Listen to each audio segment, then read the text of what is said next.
यहाँ दिल्ली में? Mummy papa को पता है? मम्मी पापा लोग भी सब घर पे ही हैं। और पता है कि तुम यहाँ बैठे हो? हाँ। अब ये बच्चियाँ यहाँ बैठी है। बेटा आप कहाँ से आओ? इधर आओ। एक मिनट जाओ नहीं बेटा, अभी हम बात कर रहे हैं। अभी इधर आओ। आप कहाँ से आए बेटा? मैं बिहार से आई हूँ। बिहार से? कब आई?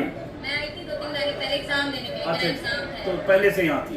20 तारीख को तुम भी थी यहाँ? नहीं, मेरा एग्जाम था एक्चुअली, तो मैं यहाँ नहीं थी। लेकिन उसके तो बाद ये सब इतना तनावपूर्ण स्थिति है।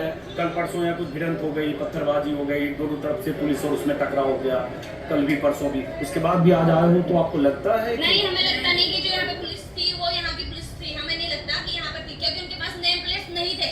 हम खुद आए थे और हमने खुद देखा। और ये 20 तारीख की बात कर रहे हो? हाँ, सही कर। नहीं उन पे नेम प्लेट था और नहीं यहाँ पे लेडीज पुलिस। और सिविल ड्रेस में थे पुलिस वाले जो लाठी तनादन बरसा सकते थे, वो उन पे लेडीज पुलिस नहीं थी। और वो जो भी उठा रहे थे सब जेंट्स से हाथ उठा रहे थे, तो ये गलत है। अगर पुलिस वाले अगर उनको मिला भी है कि हाँ आप मारिए, तो इतनी बर्बरता से तो पुलिस वाले भी नहीं मारते होंगे। तो हमें भी नहीं लगता कि वो पुलिस वाले एक्चुअल में थे। क्योंकि मैं एग्जाम दे के आई, मैंने सोचा कि मैं यहाँ पे आऊँ, लेकिन बस का कोई उपाय नहीं था यहाँ आने का, इस वजह से मैं यहाँ आ नहीं पाई। और फिर अभी मैं आई हुई हूँ, घर पे पता चल रहा है, मेरी मम्मी को पता चला है बिहार में, तो वो बोले क्यों गई है, तो बोले ठीक है घर चली जाऊंगी, लेकिन अभी भी मैं यहाँ बैठी हुई हूँ।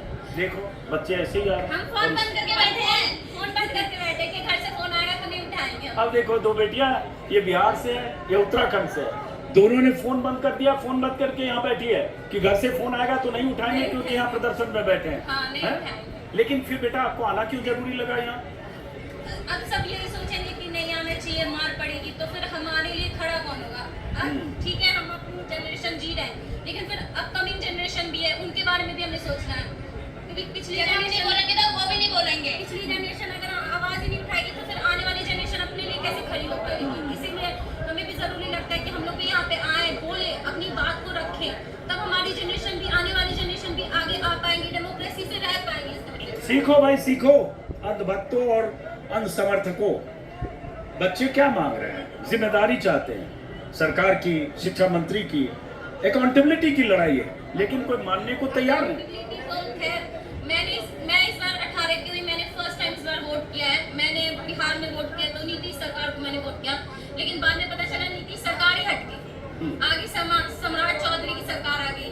इतना बुरा लगा है मुझे, क्योंकि नीतीश कुमार कैसे भी थे, पढ़े लिखे थे, कम से कम हाफी भी नहीं बोलते। लेकिन हम हाँ सही कर रहे हो, लेकिन बोलते अभी विषय से मैं भटकूंगा नहीं। अब यहाँ पूछ लो बेटा कि जैसे आपने मोबाइल बंद करके यहाँ बैठे हो, ये सरकार भी जिद्दी है, अगर ऐसे 4-6 दिन और चल गया तो ऐसे बैठे रहोगे रोज? हाँ बिल्कुल, हम रोज आएंगे, रोज बैठेंगे। हाँ वही है हमारा भी, रोज आएंगे, रोज बैठेंगे। रहते कहाँ हो यहाँ? हम इधर द्वारिका। और वहाँ से रोज आ जाती हो? हाँ, हम तो रिठाला में रहते हैं, मुझे आने में भी 3 घंटे लग जाते हैं। और मेट्रो भी आसपास के 16-15 मेट्रो बंद है। कोई नहीं, सरकार करने दो, जो उनका मन कर रहा है करो, हम कहीं से न कहीं से फिर भी आएंगे, चाहे आप कुछ भी कर दो, हम आएंगे। जितनी सरकार जितनी है उतने हम लोग भी जितनी है। ये ताकत है इस आंदोलन की। बेटा बैठ जाइए।